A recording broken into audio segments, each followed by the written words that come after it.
Hello everyone. Welcome to online classes.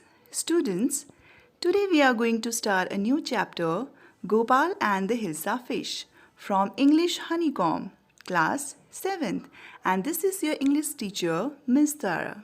So before starting the chapter, let's have a look on the characters. Number 1, Gopal, the protagonist. Number 2, his wife. Number 3, the king. Number 4, courtiers and some other people. So let's start the chapter Gopal and the Hilsa Fish. It was the season for the Hilsa fish. Everywhere nothing but the Hilsa fish was sold. Fishmongers, they were selling Hilsa fish. Come, buy, the price of Hilsa is down today. And all the people around, they were looking so excited, so happy, because it was the season for Hilsa fish. The householders could talk of nothing but the Hilsa fish only.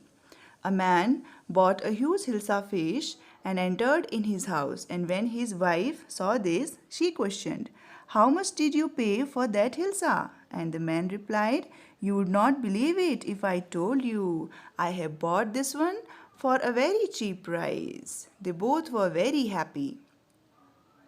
And in the palace too, the courtiers could discuss nothing but the Hilsa fish. One of the courtiers spoke in front of the king. "Your Majesty, you should have seen the huge Hilsa I caught. It was so huge, so big, so huge." And after hearing this, the king got very angry. And the king said, "Oh, stop it.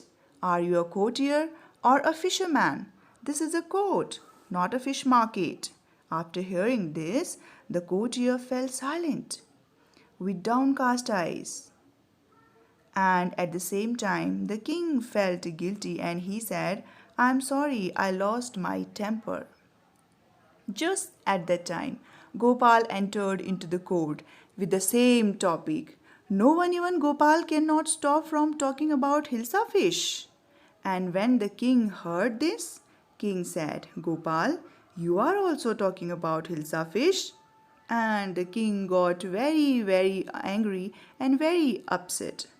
And the king said to the Gopal, "Gopal, I am giving you a challenge. Since everyone is talking about Hilsa fish, bring one to the palace without anyone stopping you."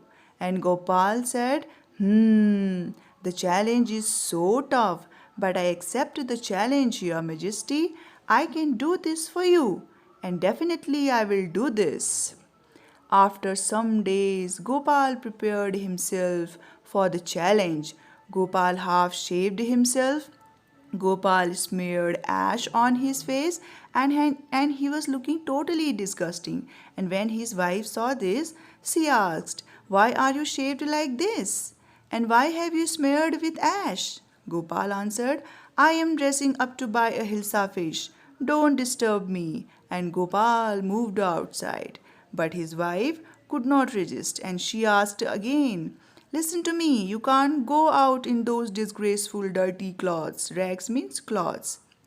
What happened to you? Have you gone mad? Have you lost your mind?" Gopal answered, "How many times must I tell you, lady? I am out to buy a huge Hilsa fish, so don't disturb me. I am going to the market to buy a Hilsa fish for the king." Gopal bought the Hilsa fish and started walking towards the palace. Everyone was quite surprised to see a crazy looking person with a Hilsa fish. No one dared to ask him about anything. A little boy asked to his mother, "Mother, mother, look at that man. Isn't he looking comical?" His mother said, "Yes, he is looking comical. A mystic person, a mad person." Finally, Gopal reached to the palace. When Gopal reached the court, he was stopped by the soldiers. And soldiers questioned to Gopal, "Hey, you madman, who are you? What do you want?" Gopal said, "I want to see the king. I have bought a huge hilsa for the king. Let me go inside the palace. But the soldiers, they did not allow Gopal to enter into the palace, and Gopal started singing and dancing in a weird manner. But still, soldiers did not allow Gopal to enter into the palace. But Gopal kept dancing and singing in a very weird manner, and the king heard the noise coming from the outside. Quickly a messenger comes. Maharaj, Maharaj, a crazy man who is half shaven, smeared with ash, and wearing torn clothes, dancing outside. He wants to see you. Maharaj said, Wow, let's have some fun together. Bring that man to me at once. Gopal was brought before the king. He disclosed his identity. All were surprised. When Gopal disclosed his identity, all the courtiers became surprised, and the king asked, Gopal, why are you dressed in this ridiculous fashion? Gopal said, Your Majesty, you seem to have forgotten something. King said, Forgotten something? But what? Gopal, strangely enough, no one seems to be interested in Hilsa fish today, Maharaj. From market to the palace and in the court also, not a single soul has spoken about Hilsa fish. And everybody was talking about me. Only then the king remembered, oh, that challenge. Yes, Gopal, you have won the challenge at once. Gopal, you are very clever, very smart. Congratulations to Gopal. So, dear students, that was all about the lesson Gopal and the Hilsa fish. Now, let's summarize the chapter. The season of Hilsa fish was going on everywhere as we have season of mangoes in summer.